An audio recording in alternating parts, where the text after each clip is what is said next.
হাসান সাহেব বইমেলায় প্রথম দিন ৫,৬২০ টাকা এবং দ্বিতীয় দিন ৬,৩৮৫ টাকার বই বিক্রি করেন। দ্বিতীয় দিন তিনি কত টাকার বই বেশি বিক্রি করেন? যেহেতু দ্বিতীয় দিন তিনি বেশি বিক্রি করছেন, তাহলে কত টাকা বেশি বিক্রি করছেন সেই টাকার সংখ্যা আমাদের কী করতে বের করতে হবে। আমরা কীভাবে বের করবো?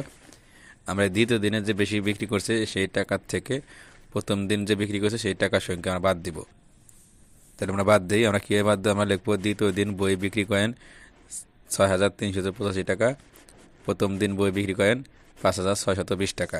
এখন বাদ দিই, ৫ থেকে ০ বাদ দিলে কত হয় ৫, ৮ থেকে ২ বাদ দিলে কত হয় ৬, আর ৩ থেকে ৬ বাদ দেয় না, ৩ বামে ১ ২ কত ১৩, ১৩ থেকে ৬ বাদ দিলে কত হয় ৭, আর ১ ২ ছেলে একইভাবে ৫ যোগ কত ৬, ৬ থেকে ৬ বাদ দিলে কত হয় কিছু থাকে না ০, সংখ্যাভাবে ০ লিখতে হবে না। তাহলে দ্বিতীয় দিন তিনি ৭৬৫ টাকার বই বেশি বিক্রি করেন।